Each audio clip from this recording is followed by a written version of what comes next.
Olá a todos, vamos agora começar um conteúdo novo. Vamos falar sobre filtros passivos para RF. Esse provavelmente é um dos capítulos mais importantes que a gente tem dentro da área de radiofrequência, porque todo projeto de transmissor, receptor, tem naturalmente um filtro lá para seletividade de algumas bandas de frequência. E é um conteúdo que aparentemente possa parecer simples numa primeira olhada. Na hora do projeto a gente vai descobrir que realmente é um conteúdo bem mais complicado do que a gente observa na teoria. E importante. Bem, vamos lá justificar. A gente começa tudo falando sobre filtro com a palavra passivo, filtros passivos. Nós temos os filtros ativos e nós temos os filtros passivos. Se eu pudesse dividir em categorias, tá? Eu poderia primeiro, nas grandes categorias, eu poderia, num primeiro momento, fazer essa divisão. Eu chamaria de filtros analógicos, colocaria uma barreira aqui nas duas grandes categorias e aqui os filtros digitais. Isso é muito importante para a gente esclarecer porque o universo de filtros é enorme, tá?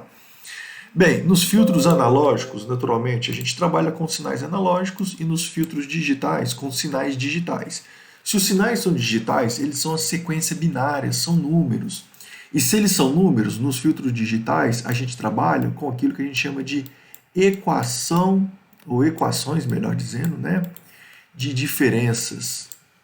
Isso vocês já estudaram lá em Sinais Sistemas 1, estudaram ou estão estudando em processamento digital de sinais. Então, de forma muito resumida aqui, eu consigo calcular o meu vetor de saída, o meu sinal de saída, usando y de n, é igual a... Aí eu tenho alguns coeficientes aqui, os numerozinhos que indicam o que o seu filtro faz.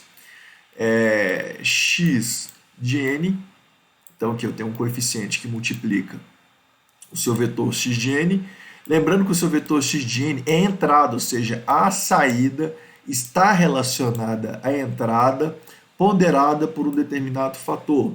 Mas geralmente não é só um fator, são vários fatores. Tá? Então isso daqui a gente não precisa só de uma amostra do sinal de entrada.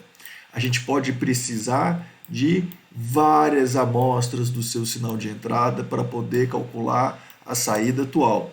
E pode, inclusive, precisar de saídas passadas. Deixa eu aumentar o tamanho da tela. Largura. Ok. E pode, inclusive, precisar de saídas passadas, ou seja, quando precisa de saídas passadas, pode ser um sistema realimentado, ou seja, minha saída atual depende da minha saída passada, ponderada por um determinado fator. Então, o projeto de um filtro, conforme a gente já viu em disciplinas anteriores, é a determinação destes coeficientes daqui. E nesse universo de filtros digitais, eu poderia dar duas grandes categorias, embora não sejam mais. Seriam de filtros não realimentados, que a gente chamava de FIR, e poderia chamar também de filtros realimentados, que seriam os filtros que a gente chama de IIR ou I2R.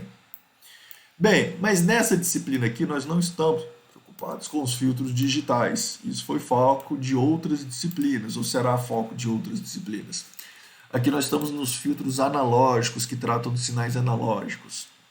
E se eu pudesse dividir essa categoria em duas categorias, eu começaria com a divisão que eu chamaria de passiva e ativos. Ativos são aqueles elementos que conseguem amplificar, geralmente, eles conseguem pegar de uma fonte de energia determinada potência elétrica e transferir para outra. É o que a gente faz quando utiliza transistores. O transistor ele tira energia da sua alimentação, que é DC, e joga para o sinal de entrada que é AC, produzindo na sua saída um outro sinal AC proporcional à entrada AC, contudo com amplitude bem maior, seja em corrente, seja tensão, até às vezes em ambas. Ou seja, você pode dar um ganho de tensão, um ganho de corrente ou um ganho de ambas, no caso seria um ganho de potência. Então aqui eu utilizo elementos ativos, que são geralmente ou quase sempre todos transistorizados. Quando eu vou lá em eletrônica 2, por exemplo, estudo um amplificador operacional, eu estou utilizando um elemento ativo, porque dentro daquele ampliópio eu tenho lá vários transistores, que são circuitos de ganho. Você também aprendeu na Eletrônica 2 a fazer filtros de Butterworth, Chebyshev, e também vai aprender aqui, a teoria é a mesma. Você vai aprender filtros de Butterworth, filtros de Chebyshev, utilizando amplificadores operacionais. E você pode perceber que naquela oportunidade você tinha a possibilidade de dar ganhos, inclusive. Não só filtrar, mas dar ganhos. Então eram filtros ativos. Qual que é o problema dos filtros ativos aqui para radiofrequência? Conforme você deve lembrar, existe um parâmetro lá que chamava F-unit, ou frequência de ganho unitário. O que significa, a grosso modo, essa frequência de ganho unitário? Significa até que frequência o meu amplificador operacional ou meu circuito de amplificação ele consegue dar ganho no meu sinal. Ganho significa amplitude de saída tem que ser maior do que 1. Aqui ele fala ganho unitário, ou seja, é o limite. Você não está nem dando ganho nem atenuando. Então, nesse parâmetro aqui, ele estipula a partir de qual faixa eu posso dar ganho e depois de qual faixa eu só consigo atenuar. Bem, geralmente esse valor ele vai de 1 até 10 MHz. Então, frequências de 1 até 10 MHz, tradicionalmente, você consegue tratar relativamente bem para esse tipo de filtro. Ok, bom. Mas se a gente for parar para analisar, a maior parte das bandas que nós utilizamos para comunicação hoje em dia, elas são superiores a 10 MHz. Então, a utilização desses filtros é complicada, embora seja possível. Há vários circuitos de filtro que a gente utiliza em RF que se fazem valer de amplificadores específicos para radiofrequência que conseguem valores maiores. Contudo, a grande maioria, eu diria que talvez mais do que 90%, ainda utilizam essa categoria, que são de componentes passivos. O que seriam os componentes passivos? São circuitos que utilizam resistores, indutores e capacitores para fazer o tratamento do seu sinal, porque esses componentes eles não têm a capacidade de introduzir energia no seu sinal, ou eles podem manter ou atenuar, e essa é a ideia do filtro. Só revisando, filtro a gente sabe que essencialmente nós temos os filtros passa baixa, os filtros passa alta, aqui nós temos a frequência de corte, que a gente tradicionalmente chama pelo símbolo de ômega C ou FC. A frequência de corte eu tenho que pegar a banda de passagem e descer 3 dB, ou seja, se a banda de passagem aqui é menos 2 dB, a minha frequência de corte vai estar em menos 5 dB, ou seja, 3 dB abaixo. Esse valor de 3 dB ele é muito característico e a gente pôde justificar ele na disciplina anterior de sinais e sistemas 2, matematicamente. Aqui a gente não vai poder desfrutar da mesma possibilidade devido à questão do tempo limitado. Mas enfim, aqui também eu tenho minha frequência de corte, mesmo conceito, e eu também tenho os meus filtros rejeita banda, ou seja, pega uma determinada banda aqui e rejeita, no caso essa banda daqui, e eu também tenho os meus filtros passa banda, ou seja, ele pega uma determinada banda e deixa ela passar. Na verdade, esse filtro daqui, ele pode ser uma composição de um filtro passa baixa e de um filtro passa alta. Esse filtro daqui, a gente vai ver daqui a pouco que ele pode ser derivado a partir de um filtro passa baixa. Basta eu pegar essa curva de frequência aqui e tentar deslocar ela. É possível fazer deslocamento de espectros, não só de sinais, como também de sistemas. A gente viu isso em sinais e sistemas 2, por exemplo. E o filtro passa alta também pode ser feito a partir de deslocamentos do filtro passa baixa. De qualquer forma, os dois filtros mais famosos são esses dois daqui, o passa baixo e o passa banda, da onde pode se derivar todos esses outros dois filtros. E como eu disse, no final das contas, ao frigir dos ovos, tanto passa alta quanto passa banda, quando rejeita banda, eles são modificações de um passa baixa. Então, na verdade, o filtro originário e mais importante é o filtro passa baixa, conforme a gente vai ver no transcorrer desse capítulo aqui. Só estou adiantando para vocês entenderem que a gente começa explicando o filtro passa baixa e aí depois vai ficar um pouco mais claro por que a gente sempre parte do filtro passa baixa. Mas enfim, então aqui eu tenho a grande divisão. Então quando eu começo esse capítulo falando, olha, nós vamos estudar filtros passivos para RF. Quando eu falo filtro, eu estou falando dessas 4 categorias, passa baixa, passa banda, rejeita banda e passa banda. Nós estamos falando de passivo, porque nós vamos utilizar elementos RLC, mais especificamente LC. A gente evita a utilização de resistores, porque resistores eles pegam o sinal e geralmente desperdiçam, né? Sinais na área de radiofrequência já são tão pequenos. Desperdício, eu quero dizer, converte aquele sinal elétrico geralmente na forma de dissipação térmica, e isso a gente não gosta. Já o indutor e o capacitor, eles não têm essa característica. Às vezes ele pegam parte do sinal e utiliza a potência do sinal para fazer o carregamento do elemento. Lembrando que capacitor carrega em campo elétrico e indutor carrega em campo magnético. Mas, enfim, se utilizam de um determinado conjunto de ciclos para carregar, mas em outros ciclos eles pegam aquela energia carregada e descarregam. No final das contas, teoricamente, um capacitor e um indutor, conforme a gente já viu no capítulo 1, teoricamente eles não poderiam perder energia. Isso é muito interessante. E radiofrequência. E conforme a gente já falou, radiofrequência pode variar de 9 kHz até 30 GHz, 300 GHz, perdão, né? Tem gente que chega a 300 GHz, eu acho um absurdo, mas tudo bem. Mas radiofrequência a gente vai trabalhar com altas frequências. Eu estou falando de algumas centenas de megahertz e eventualmente até gigahertz. Pois bem, dando início então ao nosso conteúdo aqui, vamos lá falar. Nós já comentamos sobre filtro passivo, ativo e digital, passa baixa, passa alta, passa banda e rejeita banda. Nós também temos uma coisa que eu esqueci de comentar, a associação de filtros. Deixa eu abrir aqui novamente. Nós temos aqui a associação de filtros. Então eu posso ter um determinado circuitinho aqui. Aqui, ó, estou representando por um quadrado. A gente vai conhecer o circuito daqui a pouco. Esse filtro pode ser um filtro passa baixa. Aqui, um filtro passa baixa, tá?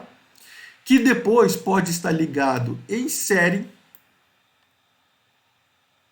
com filtro, por exemplo, passa alta. Passa alta. E aqui eu tenho a saída do meu sistema, Y. E aqui eu tenho a sua respectiva entrada. Lembrando que nós estamos falando só no mundo analógico, embora eu possa estabelecer um raciocínio paralelo e análogo ao mundo digital. Mas da mesma forma que eu tenho em série, eu também posso ter sistemas paralelos. Posso ter sistemas paralelos. E tem. É o que eu estou tentando desenhar aqui, os dois casos, tá? E mistos, que combinam as duas configurações, série e paralelo. Então eu tenho aqui, deixa eu refazer a configuração aqui através do desenho das ligações elétricas. Então aqui eu tenho as ligações elétricas. Ok? Tem gente que gosta de desenhar aqui o símbolo de soma para falar que vai somar, mas eu acho que talvez aqui seja desnecessário. Tá? Esses pontos aqui estão curto-circuitados, esses pontos aqui estão curto-circuitados. Então vamos pegar, sei lá, vamos começar a dar número às coisas. Vamos falar que esse cara daqui ele está cortando em 5 mega e esse cara aqui está cortando em 2 mega, por exemplo. Agora vamos começar num raciocínio talvez um pouco diferente.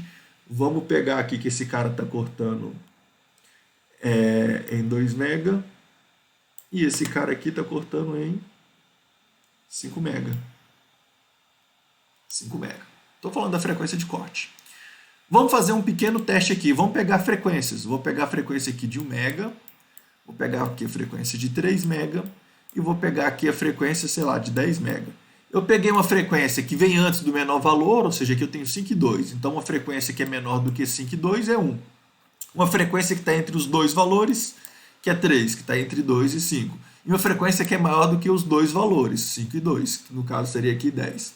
Então, vamos imaginar, se eu injeto a frequência de 1 mega aqui, o que acontece? Esse filtro deixa passar, mas esse filtro rejeita. Então, no final das contas, eu não tenho a frequência de 1 mega aqui na minha saída desse meu sistema serial. Se eu pego a frequência de 3 mega, aqui eu tenho 3 mega, tá? Então, ou seja, esse sistema deixa passar, esse sistema deixa passar, ótimo. Então, aqui eu tenho a frequência de 3 mega, deixa eu passar. Se eu pego a frequência de 10 mega, então aqui eu tenho 10 mega, esse sistema já não deixa passar, então nem chega nada nesse sistema para ele poder filtrar também, então também não deixou passar. No final das contas, a composição desses dois sistemas vai dar uma curva assim, que é a associação entre os dois filtros. Se isso daqui está em escala dB, e esse eixo também está em escala dB, é a soma simples dessas duas curvas, ponto a ponto. Então eu pego esse ponto, somo com esse, pego esse ponto, somo com esse, se está em escala dB. Se tiver em escala linear, é a multiplicação também ponto a ponto. Mas no final das contas, eu tenho um filtro passa-banda, onde essa frequência de corte aqui é 2 mega, ou seja, essa curvinha daqui que eu vou desenhar de rosa, aqui, ó, essa daqui, ó, ela é proporcionada por essa banda de transição aqui, e essa curvinha aqui de descida, que eu também estou novamente desenhando em rosa, é proporcionada por essa descida que está em 5 MHz. Então, a associação em série desses dois filtros aqui pode me gerar um filtro, no caso aqui passa baixa e passa alta, pode me gerar um filtro passa banda. De igual forma, observem que os filtros são os mesmos, eu só mudei a frequência de corte e troquei a configuração de associação entre esses filtros. De igual forma, eu vou pegar essas frequências daqui, 1, 3 e 10 mega, vou injetar aqui para tentar ver novamente que tipo de filtro ao final eu vou construir, ou seja, a saída final do meu sistema, a composição desses dois filtros aqui vai gerar uma resposta em frequência parecida com o quê? Vamos lá ver? Então eu pego 1 mega, estou aqui pegando 1 mega, deixa eu colocar na caneta azul, então peguei 1 mega aqui, ou seja, eu tenho 1 mega aqui, chega 1 mega aqui, chega 1 mega aqui. Esse filtro vai cortar 1 mega, ou seja, não vai aparecer nada aqui. Esse filtro vai deixar aparecer 1 mega aqui. Aqui, ó, tá aqui 1 mega, ele está na banda de passagem. Então apareceu, está aqui na minha saída, ótimo. 1 mega a gente vê na saída do seu filtro. Vamos agora pegar 3 mega. Então agora aqui eu tenho 3 mega e aqui eu tenho 3 mega. Porque o sinal se propagou nessas duas derivações. Esse cara aqui em 3 mega não deixa passar. Então aqui eu tenho nada. Esse cara aqui 3 mega também não deixa passar. Então eu não tenho nada. Então em 3 mega aqui não passa nada. Rejeitado. Agora eu tenho 10 mega. Aqui eu tenho 10 mega e aqui eu tenho 10 mega. 10 mega também não passa, mas 10 mega passa aqui. Então se 10 mega passa aqui, eu tenho 10 mega aqui na minha saída e automaticamente, também no meu resultado final, eu consigo ver minha frequência de 10 mega.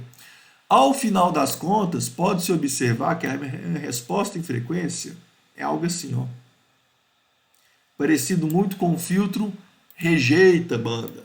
Onde essa banda de transição aqui que eu estou desenhando na cor rosa, esta banda de transição aqui que eu estou desenhando na cor rosa, ela é determinada por esse filtro passa baixa. Já essa banda de transição aqui que eu também estou desenhando pela cor rosa, ela é determinada por esse filtro passa alta.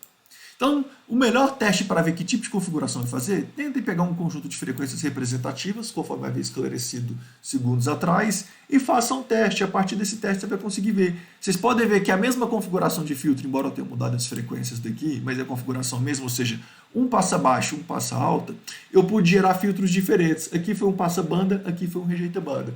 Então é essa associação de filtros que é muito importante os senhores e senhoras entenderem, para que possam utilizá-las para construir modelos e geometrias de filtro mais complexas, que possam lhe favorecer no projeto final. Pois bem, então vou minimizar isso daqui, vamos voltar lá para a teoria. Então aqui eu tenho associação de filtros, a gente mostrou aqui um filtro passa baixa, um filtro passa alta. Geralmente, conforme a gente viu, o filtro passa baixa, às vezes ele está relacionado a capacitor e o passa alta está relacionado a indutor, ou vice-versa, depende da configuração, se ele está em série, depende se ele está em paralelo, tá? E por aí vai, mas a gente viu em capítulos anteriores. Ao final das contas, se é um filtro passivo, nós vamos ter que trabalhar com a associação ora série, ora paralelo de indutor e capacitor para produzir curvas similares a essa daqui. E quando a gente trabalha com indutor e capacitor, ora fazendo associação série, ora fazendo associação paralelo, nós estamos sujeitos ao fenômeno de ressonância. E sim, por acaso ou não, na verdade não é por acaso, né? A gente utiliza da ressonância justamente para tentar fazer filtros. Olha que coisa interessante. Nós estudamos no capítulo passado, percebam bem, deixa eu abrir o capítulo passado aqui, que talvez facilite um pouco mais do que ficar desenhando novamente as coisas. Deixa eu só abrir o capítulo passado, graduação, circuitos, slide, circuitos ressonantes. Ok, então nós temos aqui circuitos ressonantes. Nós vimos que é produzido uma curva com esta característica. uma curva ressonante paralelo, tem essa característica daqui. Mas a figura que eu queria mostrar é essa daqui.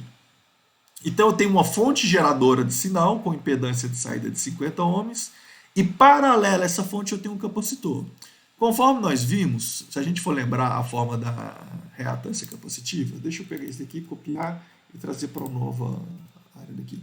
Conforme nós vimos, isso tem que estar praticamente sacramentado na memória de vocês. A reatância capacitiva ela é dada por essa razão. 2πf. Deixa eu trocar o mouse de mão porque canhoto sofre. FC. Bem, então, quanto mais eu aumento a minha frequência, o que acontece com a minha reatância capacitiva? Diminui. Então, eu vou aumentando a minha frequência e a minha reatância capacitiva ela vai diminuindo, porque isso daqui é um divisor, de tensão. Só que aqui a gente coloca um capacitor, mas eu posso trocar ele por um resistor? Posso. Tá? Efeitos didáticos posso. A gente sabe que fisicamente a coisa é um pouco diferente. Mas pode sim. Por que a gente não troca ele por um resistor? Porque o resistor geralmente tem resistência fixa.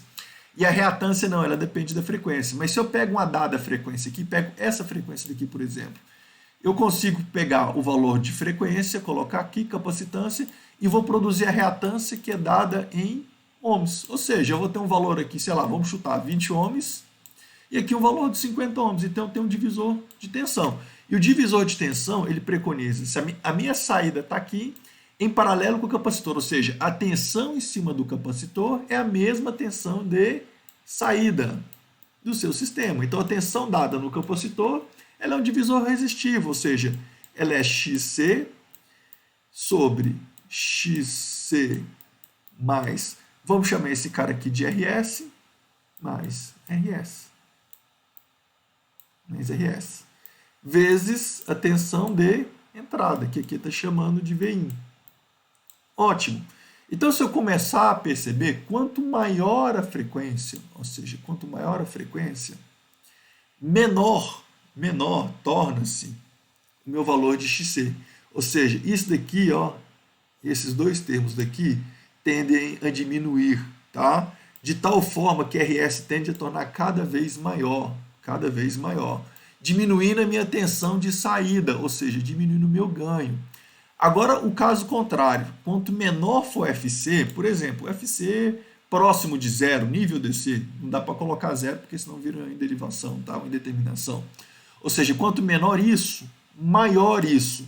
Então, se esse cara é muito grande e esse cara aqui é muito grande, eu praticamente posso desprezar RS. Porque RS próximo de XC é desprezível. Então, fica XC sobre XC, ou seja, dá para cortar, vira 1, ou seja, a tensão de saída é igual à tensão de entrada. É o que a gente quer dizer aqui, ó. Nas baixas frequências, o meu ganho é 1. O que significa ganho? Vamos só lembrar o conceito de ganho. Ganho é tensão de saída sobre tensão de entrada. Quando o ganho ele vale 1, eu estou simplesmente pegando isso daqui e falando, a minha tensão, está difícil de girar aqui, tá? Mas tudo bem. A minha tensão, é só pegar esse cara daqui e trazer para cá. Quando eu trago ele para cá, ou seja, a minha tensão de saída é igual à minha tensão de entrada, ou seja, ganho 1. Ótimo. Então, o capacitor, à medida que a frequência aumenta, a tendência dele é diminuir o ganho, especialmente o ganho de tensão. Bem, ótimo. Então, o capacitor ele se comporta como um filtro passa-baixa. Ok. Agora, se eu for pegar ali no slide anterior, se eu for pegar aquele que é contrário ao capacitor, ou pelo menos tem um comportamento contrário ao capacitor no que diz respeito às impedâncias, que é o indutor. Vamos lembrar que a fórmula do indutor ela é dada por XL é igual a 2πfL.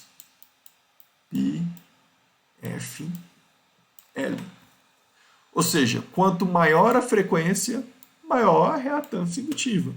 E o comportamento dele é o contrário. Maior frequência, maior o ganho. Lembrando que esse ganho aqui está limitado a 1, ok? Devido àquela característica que eu te mostrei aqui do divisor de tensão. Bem, ótimo. E quando eu combino, então, a curva capacitor e combino corretamente, lógico, a curva do indutor e a curva do capacitor. Quando eu combino as duas, eu vou gerar a minha curva de ressonância. Onde esse ponto aqui a gente já viu, ele é definido, tá, como frequência de ressonância, e ele é justamente quando X ele é o ponto de maior impedância, né, como vocês também aprenderam em circuitos 1 e circuitos 2. Ele é definido matematicamente como XC é igual a XL. Se eu for pegar essas fórmulas, 1 sobre, a gente já fez também em aulas passadas, tá? 1 sobre 2π FC é igual a 2π LF. E se eu for colocar em evidência o F, eu vou chegar na seguinte fórmula. 1 sobre 2π raiz de LC. Ou seja, eu consigo descobrir esta frequência aqui ressonante, essa frequência de pico, simplesmente aplicando essa fórmula daqui. Ótimo! Então vamos voltar para o nosso capítulo 4 lá. E depois de resgatada essa breve teoria, está aqui, ó, a fórmula de ressonância, depois de resgatada essa breve teoria, a gente volta aqui para os filtros. No caso aqui, eu não tenho esse tipo de curva, porque o meu indutor ele foi colocado em série, então ele me permitiu pegar esta banda daqui e trazê-la para cá, formando um filtro passa-baixa. Então aqui eu tenho um filtro passa-baixa, tá? Com dois elementos reativos, um indutor e um capacitor. Ótimo. E já que a gente trabalha com elementos reativos, no caso indutor e capacitor, a gente pode perceber que através das curvas de ressonância dele, eu consigo montar a resposta de frequência. Então essa curva daqui, por exemplo, ela é resultado de duas ressonâncias. Vou abrir isso daqui. Duas ressonâncias. Vou tentar desenhar aqui para ficar um pouco mais visível, embora não seja fácil o desenho. Mas vamos lá. Pintor de preto. Existe uma ressonância aqui que a gente não consegue, às vezes, perceber ela tão claramente, mas ela está aqui. Aqui eu tenho uma curva de ressonância. Eu vou desenhar essa parte negativa. E aqui eu também deveria ter desenhado mais assim. Deixa eu ver se eu consigo consertar aqui mais ou menos. Ok, vamos lá. Consertei mais ou menos. Existe uma outra curva ressonante, dada pela combinação desses elementos. Talvez ela fosse melhor. Eu vou tentar desenhar ela assim. Mas o correto dela provavelmente é mais próximo disso, porque o elemento está em série, ela é uma combinação paralela e série, então provavelmente ela é mais próxima disso. Quando eu pego aqueles circuitos, aqueles três componentes reativos, eu tenho que somar a curva vermelha com a curva azul escura. Aí ambas as curvas vão me produzir essa curva geral. Que nesse caso daqui, conforme a gente consegue perceber, tem um comportamento do filtro passa-baixa. Aí a pessoa pergunta, professor, por que não foi utilizado então só um capacitor para produzir essa curva passa-baixa? A gente vai ver que às vezes o seu requerimento de projeto vai exigir não só um fenômeno de ressonância, ou seja, não só um capacitor ou indutor, ou só um capacitor. Às vezes seus requerimentos podem te exigir um ripple, uma largura de banda alta, que ó, às vezes a largura de banda aqui é tão alta que não dá para fazer com ressonância, você precisa de várias ressonâncias. Ao utilizar várias ressonâncias, são vários componentes, então depende muito da largura da banda de passagem e de outros fatores, mas no primeiro momento vamos considerar apenas esse. Bem, então eu tive que combinar mais do que um ou dois elementos, no caso aqui foram necessários 3 elementos. Aqui, por exemplo, eu tenho 1, 2, 3 ressonâncias, 3 picos de ressonância. Existe uma regra muito básica que fala o número de picos de ressonante está associado ao número de elementos reativos menos 1. Então aqui eu tenho 2 picos ressonantes, ok?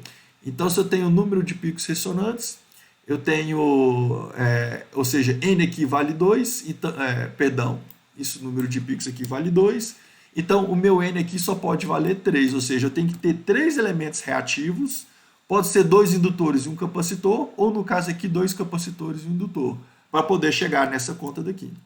Tá joia? Bem, e como é que eu faço, professor, a escolha de quais elementos eu utilizo, quais são os valores de indutância e capacitância eu também devo utilizar para tentar conseguir esses resultados? Bem, aí infelizmente nós somos beneficiados por uma série de autores grandes gênios que conseguiram descobrir, através das análises do domínio, geralmente S e posteriormente no domínio Z, formas de tentar descobrir valores de capacitância e indutância, ou polos e zeros, para quem já custou ensinar sistemas 2 aí, e consegue fazer associação, para descobrir esses valores e produzir essas respostas em frequência. Entre esses grandes autores, nós vamos destacar aqui nesse capítulo nosso 3, Butterworth, Chebyshev e Bessel. À medida que eu for explicando o conteúdo de cada um deles, aí eu vou dando também as características desses autores ou dos projetos desses autores. Mas, resumidamente, eles nos dão o formato das equações ou, às vezes, através de tabelas, nós vamos utilizar tabelas aqui, para a gente poder escolher corretamente os valores de capacitância e indutância para gerar as curvas de respostas em frequências desejadas.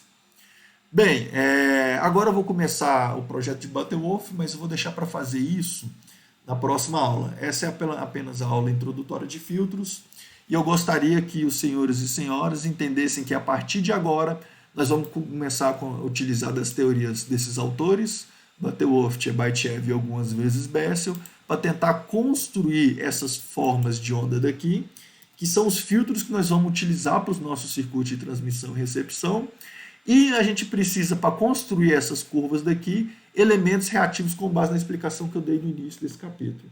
Mas por enquanto é só. A próxima aula a gente vai tratar do projeto de Butterworth e do projeto de Chebyshev, e no caso de Bessel nós vamos falar só rapidamente, que é um projeto um pouco menos utilizado.